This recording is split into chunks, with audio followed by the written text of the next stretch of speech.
Footsteps, Chapter 71. Research has brought to light evidence that has been used to try to show that Mrs. Eddy appropriated certain writings of others and used them as her own. It has been claimed that she gained the germ of her doctrine from Mr. Phineas Quimby without giving him credit. Critics have pointed to a book of selections from Ruskin, Carlyle, Amiel, and Kingsley as the source of many of the ideas which flowed from Mrs. Eddy's pen in the opening year of the 20th century. In order to sift this matter to the bottom, let us for the moment assume that these critical contentions are provable and, at the same time, show that instead of detracting from the greatness of Christian Science and its discoverer, they add to it. In Christian Science, the divine mind is described as the mind that knows all things. Therefore, when two disciples approach this mind, they must reflect utterances and phrases that are similar, if not identical. Such statements and ideas belong to revelation, and the one who reflects them is entitled to them, providing proper credit is given to God. Otherwise, one could be criticized for plagiarizing from God. Mrs. Eddy always gave God credit for what came to her, and she proclaimed through divine inspiration. She intended the name Mary Baker Eddy, being signed to any published work, to signify this came from God. However, she found many things in the writings of men and women which she recognized as having come from God, without credit being given to him. Could we not think of her as appropriating some of those ideas and restoring them to their rightful place as revelation, or as having God as their author?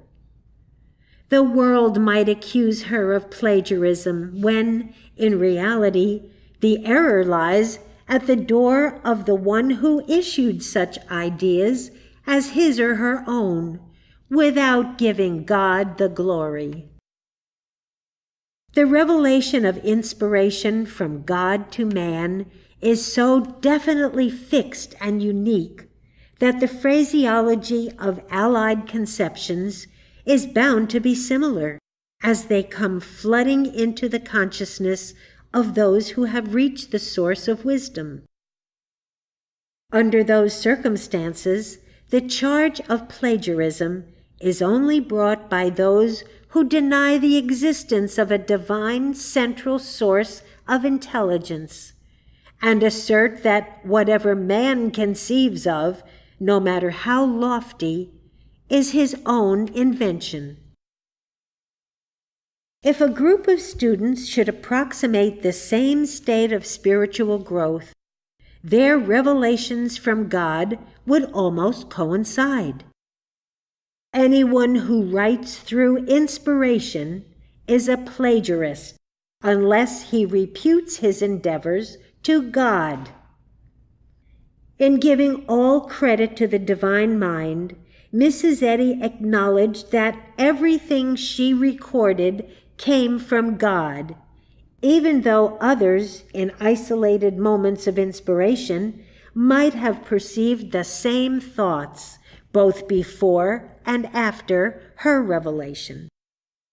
Therefore, we must brand those persons plagiarists who do not attribute to God the credit of being the divine source from which they draw. The evidence of plagiarism in Mrs. Eddy's experience is plausible only to those who do not understand the science that governed her. The writing of Science and Health has placed all Christian scientists on earth today in the dilemma that whatever they write that is spiritual and inspirational is plagiarized from Science and Health, since this book is a complete exegesis of the processes of spirit. Unique as this situation may be, it is so generally acknowledged by students of this textbook that it is given no more attention than would be the contention that a writer plagiarizes the dictionary, because that volume contains all the words that he could employ. Every spiritual thought included in the science of mind healing is to be found in Mrs. Eddy's writings. Hence, everything that is written today that is spiritual borrows from these writings. Mrs. Eddy's thought was teeming with spiritual ideas. Her mastery of the mode of expression was evident to me when she would dictate articles for me to transcribe on the typewriter. She required no help, made no preparation other than opening her thought to God, and found therein an infinite source for ideas. What need, therefore, for plagiarism? We know that whatever she took from others must have contained flashes of inspiration which had been held to be the invention of man, and she restored such to its rightful place as belonging wholly to God. Furthermore, it must be recognized that veritable revelation from truth is always definitely marked with the seal of God, although unillumined thought might honestly believe that plagiarism had taken place when two individuals advanced ideas that are similar and inspirational. Mrs. Eddy's designation is the discoverer and founder of Christian Science. This dual title embodies two functions of equal importance, to wit, gaining the influx of revelation and resolving it into such a form that it becomes applicable and understandable to the whole world.